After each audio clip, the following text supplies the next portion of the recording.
As we've all come to know now, due to my previous topics, I have grown to become quite the fan of the studio Supermassive games. I've played through their series, the Dark Pictures Anthology, which I've covered in its entirety, and I've also played their Dead by Daylight tie-in, the casting of Frank Stone. And as you may have gathered, well, suffice it to say I was hungry for more, and where better to turn than where it all started, with their breakout hit in 2015, Until Dawn. I had heard of Until Dawn. I think it's a bit difficult to have not heard of it if you were present in the gaming world discourse at the time. The game went super viral. Every popular gaming YouTuber was playing it. Game Theory got in on it. I remember at the time my YouTube suggested feed was constantly filled to the brim with videos related to the game, but I did not play it. Now, I was not interested at the time. I was too busy playing games like Dying Light and Bloodborne, more high-octane, fast-paced roller coaster games. At the time, I thought a choose-your-own-adventure-esque game with a heavy emphasis on narrative would be quite boring, but how wrong I was. Until Dawn is a truly amazing piece of work. I was honestly surprised by how good it was for a game of its kind, considering it was released in 2015. You would think, or at least I did, that such a game would be highly limited by the era in which it came out, and thus the game itself would suffer because of it, but no, that was not the case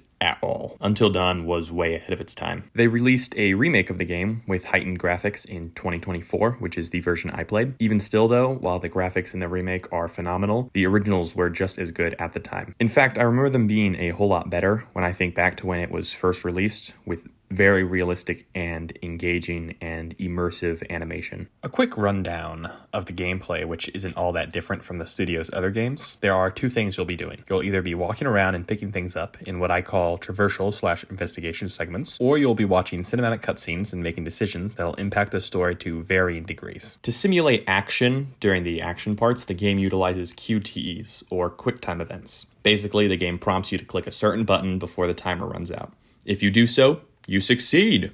If you don't, bad things might happen. It's a pretty simple mechanic that, at least to me, always sounded pretty dull when it was described to me. But after doing so much of it, it actually works way better than I ever would have expected. And, not to brag or anything, but I am, pretty good at it, so. It all starts with a group of friends having their nice winter getaway on Blackwood Mountain. They're staying in a beautiful lodge mansion, which is owned by the Washington family, who are quite rich, and that which Josh, who is played by Rami Malek, and his twin sisters Hannah and Beth are a part of. While Josh is passed out drunk on the couch, a majority of the friends decide to play a little bit of a prank on Hannah, because she has been crushing hard on another friend in the group, Mike, who is already in a relationship with yet another friend, Emily. They lure Hannah into what appears to be a one-on-one moment with Mike with the help of a fake romantic note. All the while they hide in the room and film the interaction.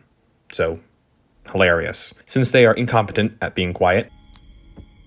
Oh my god, she's taking her shirt off. Which, funnily enough, is a running theme throughout the game, and the appearance of another friend, Sam, who meant to warn her about it. Hannah figures out it was all just a big joke, and being incredibly humiliated, runs out into the dark and snowy woods. Hannah's twin sister, Beth, rushes out after her, while the rest of the friends just sort of stand in a line and chuckle to themselves. The woods are all spooky and frightening, and then the two of the sisters are chased by something, and they end up falling off a cliff, never to be seen again. The game sinks its hooks into you almost instantaneously. The prologue was incredibly well done. It is probably my favorite prologue out of any of the Supermassive games. It's incredibly short, but memorable, and introduces you to the mechanics of the game in an intuitive and natural way. They did a good job at emulating a horror film, which usually has a punchy beginning. You're introduced to all of the characters, granted not many in depth, except for maybe Sam, who you only know isn't a dick. But that'll all be expanded upon later. Just as the Dark Pictures Anthology had the curator, the mysterious, omniscient man who would help guide you through each of the games, Until Dawn features Dr. Hill, a psychologist played by the wonderful Peter Stormare. I'm not exactly sure how to say his last name. You play these little intermission segments in first person as he addresses you, the player, directly. He asks about your feelings on certain things and adds to the creepiness while reinforcing the philosophy of the game, which is your actions have consequences. After a quick musical credits sequence, Bask in the chaos of grumbling the quiet. How dark will you go? we cut to a year later as the group, after the tragedy last year, is returning to the mountain and the lodge for their yearly winter friend time where nothing bad ever happens. You may be thinking, whoa, that is a bit too soon, but it's okay. It's all at the request of Josh because he thinks it's a good way to remember and honor his deceased sisters. The game picks up immediately. It doesn't feel like there is any waiting around for things to get started. Even though the beginning of the game really just boils down to walking around, talking, and getting to know the characters, it was still incredibly engaging.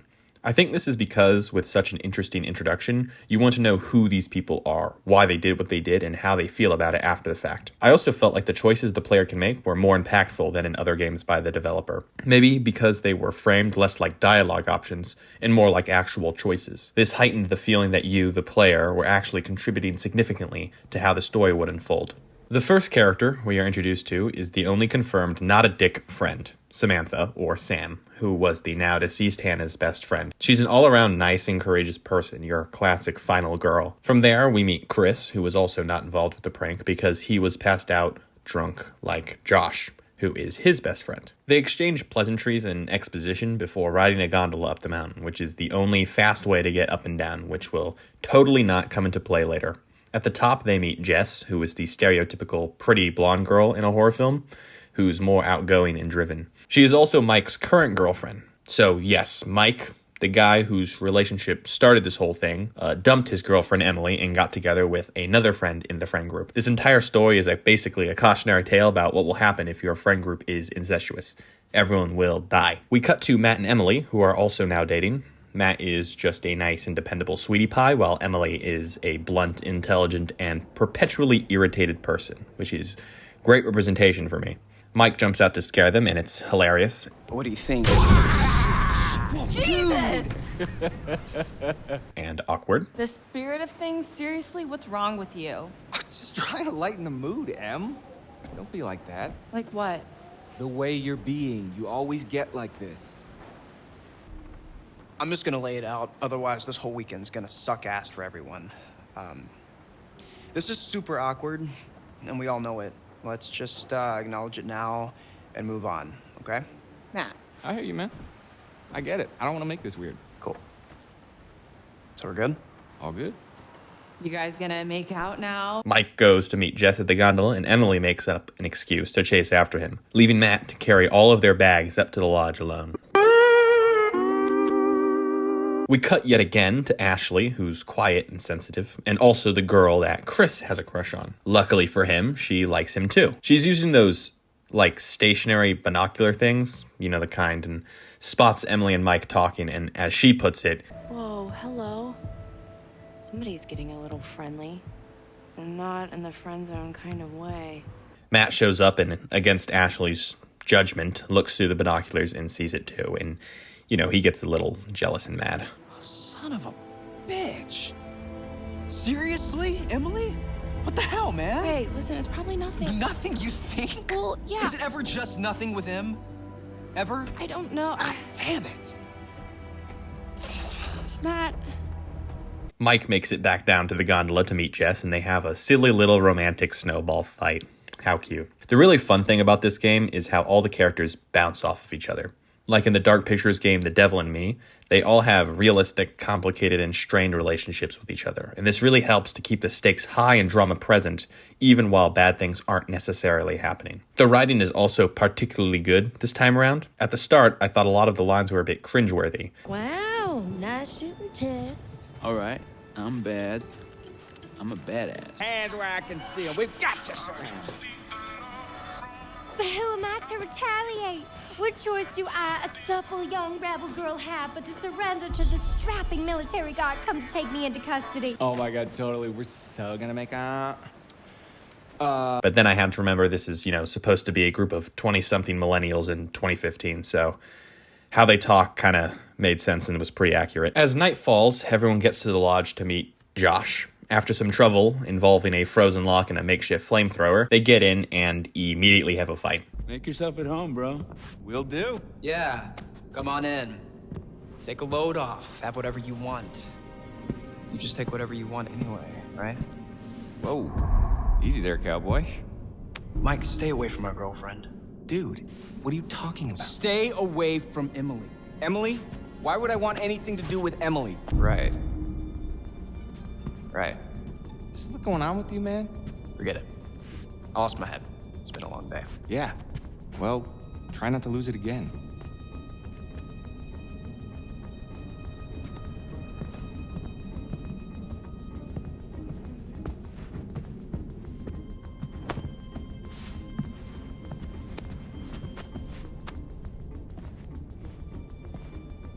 Oh my god, that is so gross.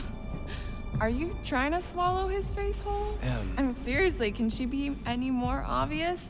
No one wants in on your territory, honey. Excuse me? Did you say something? Oh, did you not hear me? Was your sluttiness too loud? Sounds like someone's bitter she didn't make the cut. Yeah, it's all a big cattle call with that dreamboat. Congrats, you're top cow. Cuts real deep calling Miss Homecoming a cow. Hey, you're making everyone uncomfortable, Jess.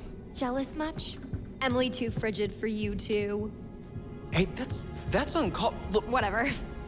I don't give a crap what you think. At least I can think.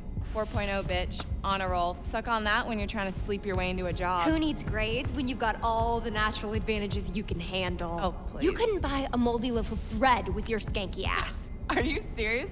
Do you think that's insulting? That bitch is on crack or something. Emily, stop. This is out of hand. There's no reason to fight like this. Yeah, Em. Why you picking fights over your ex-boyfriend, huh? Stop it! This causes Josh to banish Mike and Jess to the guest lodge, and then Emily freaks out about missing luggage, so she drags Matt back down to the gondola to find it. Where's my bag? Huh? Matt, I need my bag. Oh my god, Em, maybe you just forgot it. Do you seriously think I'd forget my bag? Well, Do you? Guess not. You must have left it down by the cable car station. Sam decides to take a bath. Ashley, Josh, and Krish start a fire. Now that everyone is split up, as it works with these types of stories, the spooky things can start to happen. Jess and Mike make the strangely treacherous journey to the guest lodge, passing through a mine shaft, which is sort of weird, but we also catch a glimpse of a masked man. So, uh-oh. While Sam prepares her bath, the water goes cold, so Josh and Sam go to the basement to fix that up, and then they get pranked by Chris. And it's fucking hilarious. But Chris was down there looking for a spirit board at Josh's request. And Matt and Emily are making their way back down the mountain with some cringeworthy and particularly horny flirting here and there. What's so important in the bag, anyways? It's just my undies. The lacy ones. Well, hell, we don't need those. You don't want me to model them for you? I'm just gonna rip them off anyways. Maybe I want to show them off. Puts me in a generous mood. Let's go get them. To sour the mood, they stumble upon a severed pig head impaled on a stick. So that's also pretty weird. And they decide, rightly, to say, fuck the missing luggage, we are leaving. I'm kind of not giving a shit about my panties anymore. Kind of just want to split. Agreed. Things get a little awkward with Josh, Chris, and Ashley with the spirit board, and Josh storms off. Who are we speaking to? Hannah? Is that you? Oh God. This is messed up. You know what? No, this is bullshit. This isn't real. Josh, I don't know what's going on. Mike and Jess get to the lodge, but Jess lost her phone, so they can't get all steamy just yet. Something else also happens.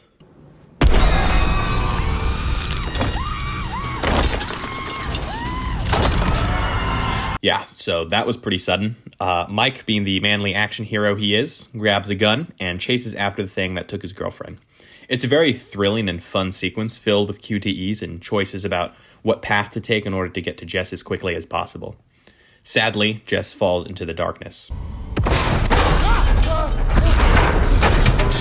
Jessica! Mike is pissed, obviously, and wants some revenge, so he continues to pursue the attacker and catches a glimpse of a mysterious man fleeing the mine shaft and heading into the stormy blizzard outside. As this is all going on, Ashley and Chris find a secret passageway in the lodge, but are then attacked and knocked out by a mysterious masked figure. Yes? Yes?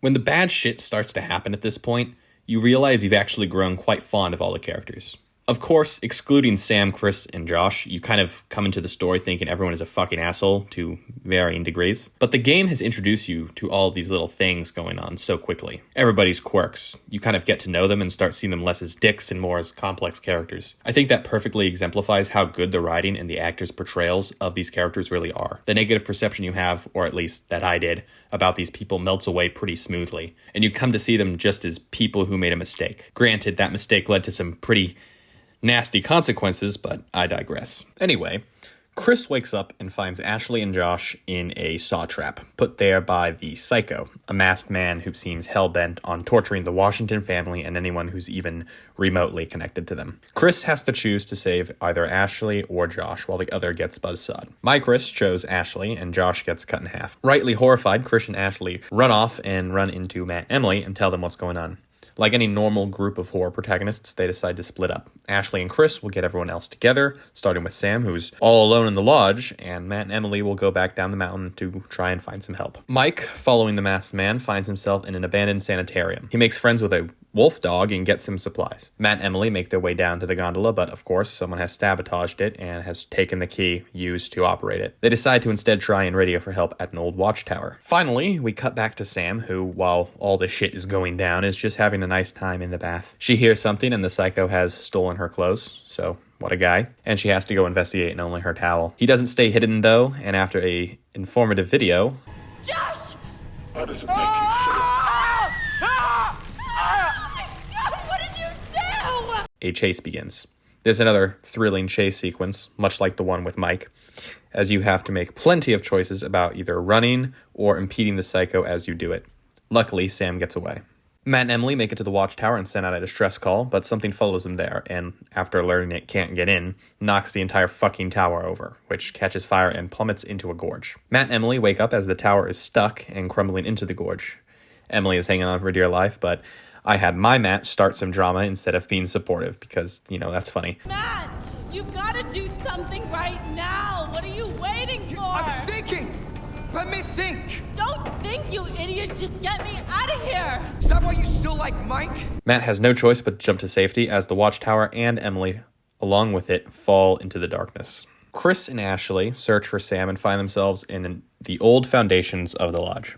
Spooky shit happens and they find clues about what could possibly go on, including blueprints for traps and belongings of Hannah's.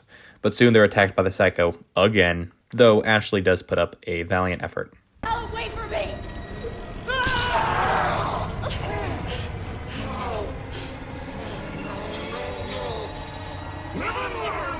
What? They wake up in another saw trap and the Psycho informs them of the plan.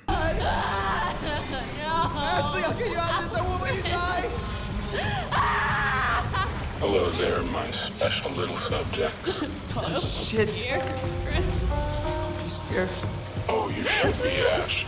Because here's the twist. Chris has made one fatal choice already today. And now he must make another. Chris, you can take that gun in front of you and shoot Ashley, or you can shoot yourself. Whoever is left can live. The choice is yours.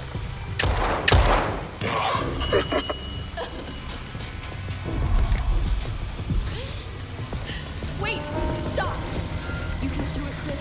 It should be me. You chose to save me. Oh, fuck. before. Let me choose this time. Let me choose to save you. If I do one less thing in my life, let me do this. Chris, please. Oh God.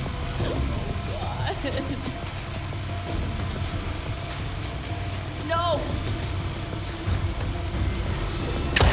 My Chris decides to take his own life to save the one he loves. How romantic. From here, we learn that Dr. Hill, in the psychologist intermission segments, has actually been talking to the Psycho this entire time. These sections appear to be delusional memories because reality begins breaking down. Dr. Hill is becoming more and more injured, and they aren't necessarily in his office anymore, instead appearing in the Psycho's camera room, which he's been using to monitor all the friends. Sam, still clad in her towel, explores the Psycho's workshop and runs into Mike, of all people. She finally finds some clothes, and the two hear the commotion from Ashley and Chris's predicament. We cut back to Ashley and Chris, who is actually not dead. The gun was loaded with blanks. The Psycho comes out and is revealed to be none other than Josh. Holy moly. Twists and turns, twists and turns. Emily, who isn't dead either, swings to safety from the wrecked watchtower and finds herself in the mineshaft, but she definitely isn't the only one in there. She stumbles across some of Hannah's belongings, a day tally marked into the cave wall, and a makeshift grave marker for Beth. Hannah didn't die from the fall. She also meets a scary man with a flamethrower. Josh talks about why he did what he did. Josh? Josh! Josh. Oh, very good. Every one of you got my name. And after all you've been through, good. I mean, how does that feel, right? How does it feel? Do you enjoy feeling terrorized, humiliated? I mean, panicked? All those emotions that my sisters got to feel 1 year ago? Only guess what? They didn't get to laugh it off. No, they're gone. He's sort of insane. Mike and Sam come, and everyone is pretty rightfully pissed. Jessica's fucking dead. What? Did you hear me? Jessica is dead. And you are gonna fucking pay, dick! They tie him up in the tool shed. Emily is chased by some freaky monsters and makes it back to the lodge. Mr. Flamethrower arrives and explains what's going on. It's Wendigos. If anybody eats somebody else on the mountain, aka Hannah eating Beth, and also aka some old miners back in the day, they turn into Wendigo monsters. And the only way you can kill them is with fire. Thank you for the exposition. Chris and Mr. Flamethrower go to retrieve Josh, but not before Chris finally kisses Ashley. How sweet. Lo and behold, Josh has escaped, and since Mr. Flamethrower has served his purpose in the story, he's taken out. Go! Now! Back! God damn! I'll look right out in the open. We gotta get out of here. Oh my god!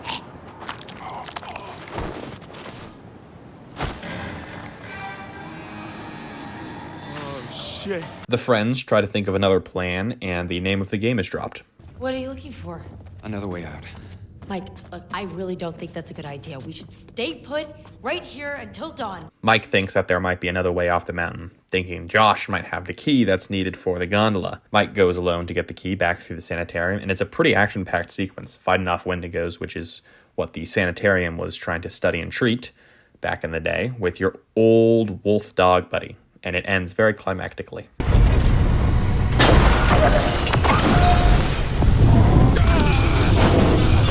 Sam, Chris, Emily, and Ashley decide to follow Mike to get that key, but the door is locked, so they have to go through the sewer instead. They make it to the cave, and a big rock wall blocks their path. So, since Sam is a rock climber, she sends everybody else back to the lodge to prepare to leave, while she goes to find Mike and Josh alone.